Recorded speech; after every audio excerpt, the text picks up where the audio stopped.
What do Divya Gulati, Samarth Gudwala, and Antoine have in common? They are all EG matters who had low starting abilities but went on to score higher than the 90th percentile in the verbal section of the GMAT Focus Edition. These examples illustrate that with the right approach, a concentrated effort, and sufficient duration for preparation, anyone can reach their target verbal score. In this video, we bring to you a detailed step-by-step approach to master the GMAT Focus verbal section, setting you on the path to achieving your desired score. So let's begin.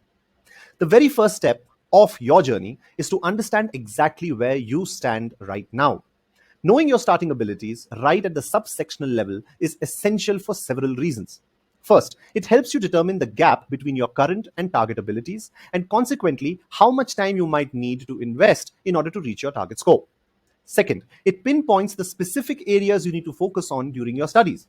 And lastly, this knowledge aids in planning out your study milestones effectively. Without this initial assessment, you risk misdirecting your efforts and wasting precious energy. To get a clear picture of your current abilities, take the first Sigma X mock test on our platform for free. Or you could write one of the free official mocks. Both are tailored to give you a detailed breakdown of your performance at both the sectional and subsectional levels. Regardless of which option you choose, the key is to ensure that your initial assessment is both genuine and reliable. You will then plug your scores into our personalized study planner to create your roadmap, which will plan out your preparation effectively and efficiently.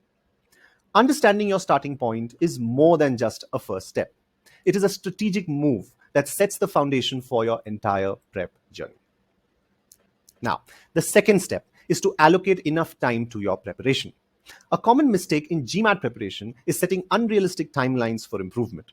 It is essential to understand that everyone progresses at a different pace. While some might boost their verbal skills substantially in just 3 weeks, others could require 5 or 6 weeks to see similar improvements. Knowing how much time you realistically need is crucial to effectively planning your study schedule.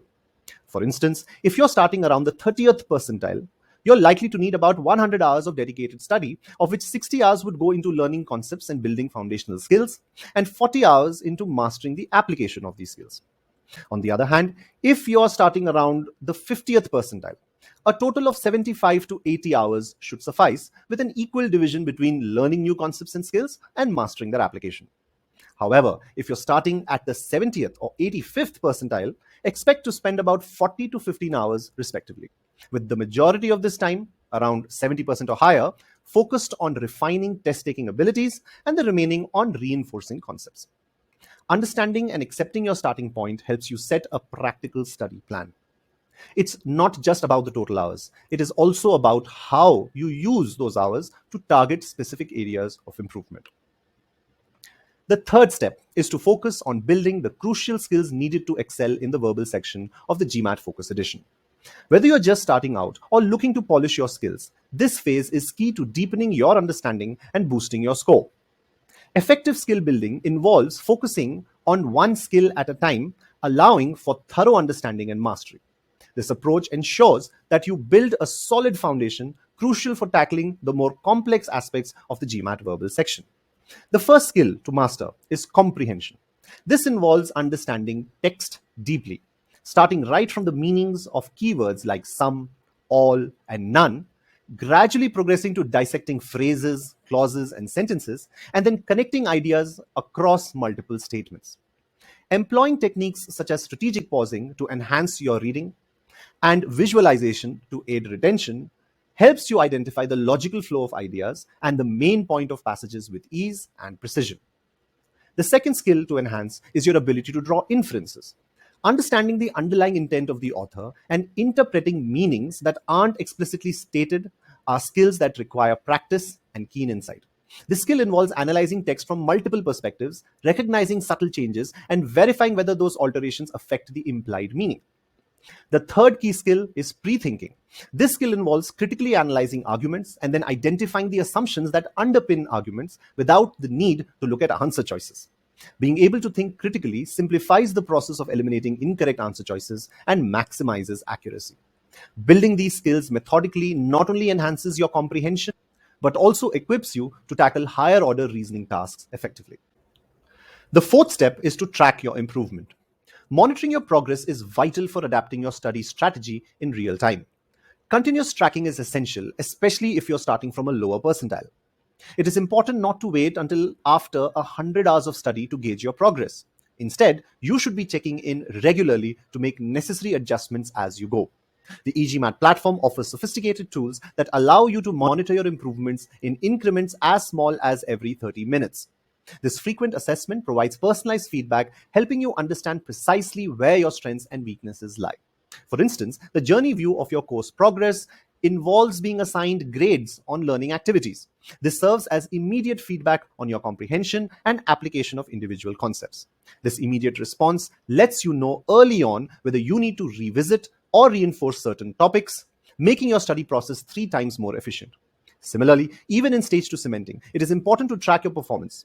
For instance, to target the 90th percentile, you need to hit at least 90% accuracy in medium difficulty quizzes and 70% in hard quizzes. Initially, strive to consistently hit a 70% accuracy rate, then gradually push that to 80% and finally to 85% accuracy to get to the 95th or higher percentile ability. This methodical approach to tracking does more than just measure your progress. It aligns your preparation efforts with your target score, ensuring that every study session is as effective as possible. Step 5. Build a useful error log. An error log isn't just for recording mistakes. It is a strategic component for elevating your score from average to excellent. It is more than just a list of questions solved incorrectly. It is a way to gain deep insights into your behavioral and conceptual errors. It enables you to understand not only what mistakes you're making, but also when and under what conditions these occur. By maintaining an error log meticulously, you can pinpoint patterns of recurring errors. Whether they are tied to certain difficulty levels, complex answer choices, or specific types of critical reasoning and reading comprehension questions or passages, this focused analysis helps you isolate your most common pitfalls and directly target them in your study sessions. Moreover, your error log can be utilized by your mentor to provide tailored feedback and to develop focused correction strategies. Effective use of an error log involves regularly updating it with detailed entries and reviewing it frequently to actively seek solutions and to adjust your study strategy. And finally, step 6, follow best practices. There exist proven strategies to maximize your learning potential and achieve high scores on the exam. All you have to do is find the right guidance. Allow me to list a few. One of the most critical practices is being consistent with your prep. Aim to engage in 1 to 1.5 hours of focused study each day. This regularity helps you make steady progress and helps ingrain the skills you are learning. Next, always prioritize applying what you learn.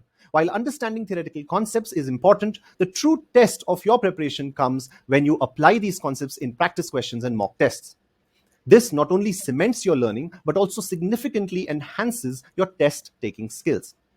Then, it is also crucial to avoid over-reliance on test-taking tricks and shortcuts.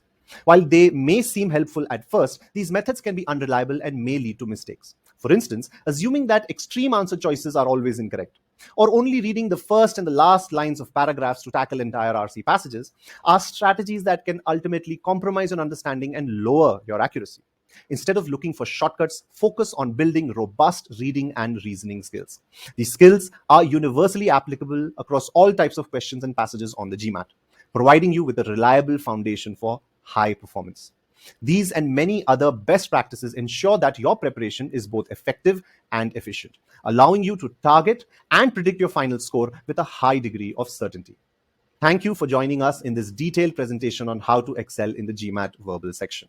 Achieving a 90th percentile or higher in verbal is an attainable goal for anyone ready to commit to the process.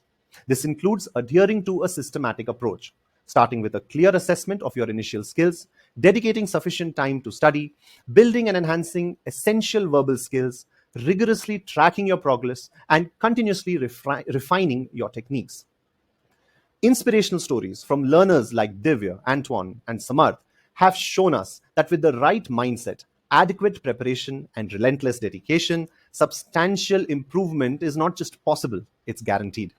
By focusing on these foundational aspects, you can transform your GMAT preparation into a rewarding endeavor that prepares you not only for the exam, but also for the analytical challenges of business school and beyond. Happy learning.